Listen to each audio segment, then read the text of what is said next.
Saatnya kutukan Ahok menimpa Anies. Ditulis oleh Niha Alif. Tak bisa dipungkiri, semenjak Ahok di penjara telah banyak tokoh yang menjerumuskannya dulu menuai getahnya.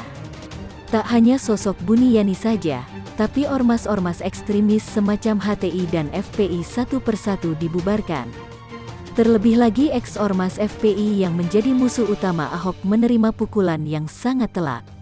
Para pentolannya dipenjara, lahannya disita dan rekeningnya dibekukan. Sungguh suatu hal yang tak pernah dibayangkan sebelumnya.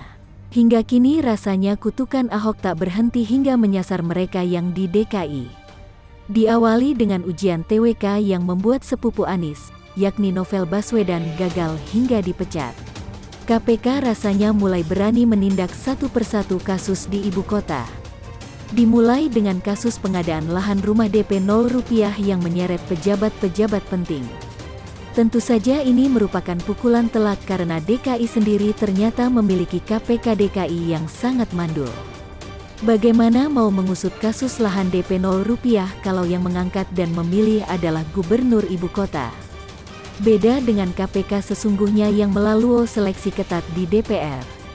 Kita lihat nanti sejauh mana kasus di DKI terungkap. Apakah nama Anies masuk menjadi salah satu tersangka dari sekian kasus yang ada? Kalau diamati rasanya mustahil kasus korupsi yang begitu besar tak menyentuh Anies sama sekali. Mulai dari membengkaknya anggaran DKI hingga pembelian lem Aibon saja menghabiskan 80 miliar lebih. Lalu ada anggaran fantastis lainnya untuk influencer, cat jalan untuk sepeda yang menghabiskan ratusan juta karena bahannya diimpor dari Jerman dan sebagainya. Belum lagi heboh dana Formula E yang menghabiskan triliunan, tapi tak jelas acaranya. Sampai program OKOC yang tak jalan dan juga naturalisasi yang tak ada hasilnya.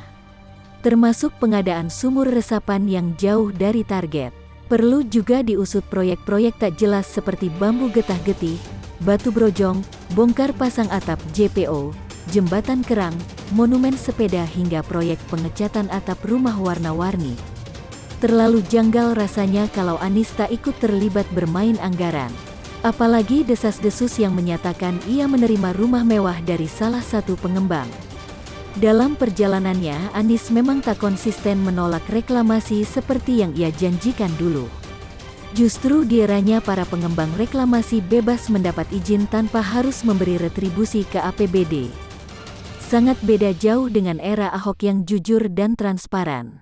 Kita harap KPK tanpa ada Novel lebih berani mengusut kasus korupsi berjamak di ibu kota. Karena semua ornak tahu betapa memuakannya Anies Baswedan.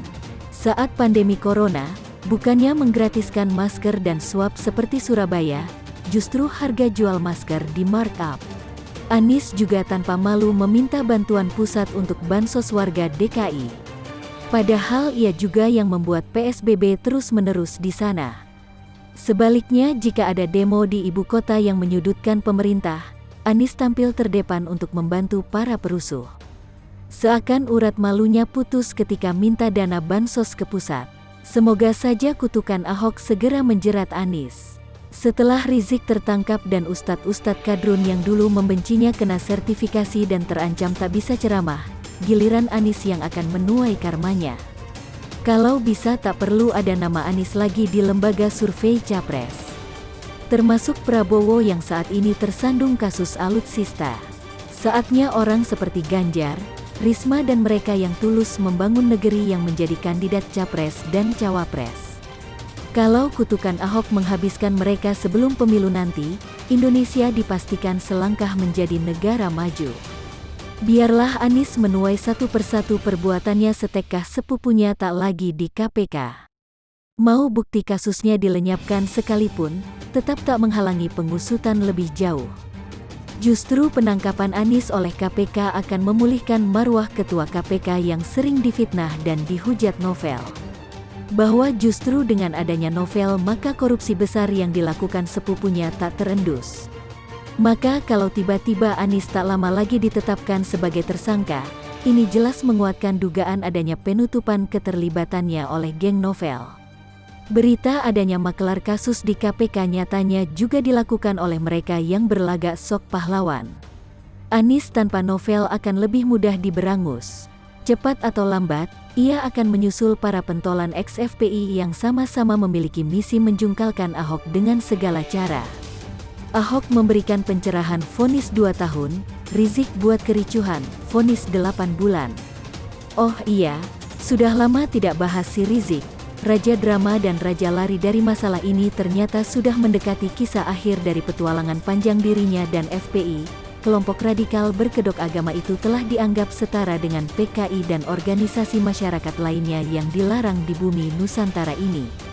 Seusai FPI tidak boleh lagi ada dan muncul, kini dedengkotnya alias orang bilang Habibnya alias Imam Jumbo ini telah mendekati masa vonis akan drama panjang yang ditimbulkan oleh dirinya maupun pengikutnya alias gerombolannya yang telah membuat super heboh dengan penyambutan yang mengakibatkan pelanggaran protokol kesehatan yang telah ditetapkan oleh pemerintah untuk menghadapi serangan pandemi global COVID-19 yang telah menyerang jutaan rakyat Indonesia bahkan 216 negara di seluruh belahan dunia ini.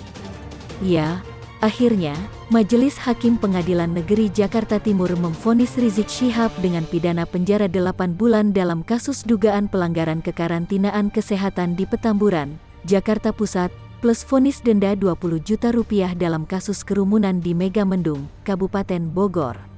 Majelis Hakim yang diketuai oleh Suparman Nyompa juga menjatuhkan pidana 8 bulan penjara terhadap 5 terdakwa lain pada kasus yang sama, menjatuhkan pidana atas diri terdakwa Rizik Syihab, Haris Ubaidillah, Ahmad Sabri Lubis, Ali Alwi Alatas, Idrus Al-Habsi, dan Maman Suryadi dengan pidana penjara masing-masing selama 8 bulan, kata Hakim, dalam sidang di Pengadilan Negeri Jakarta Timur, Kamis, tanggal 27 Mei tahun 2021. Vonis tersebut lebih ringan daripada tuntutan Jaksa Penuntut Umum, JPU, dengan pidana penjara selama 2 tahun. Jaksa juga menuntut pidana tambahan berupa pencabutan hak sebagai anggota dan atau pengurus organisasi masyarakat selama 3 tahun. Pada hari itu, Hakim pun memvonis Rizik atas kasus kerumunan di Megamendung, Jawa Barat. Hakim memvonis pidana denda sebesar 20 juta rupiah subsidiar 5 bulan penjara.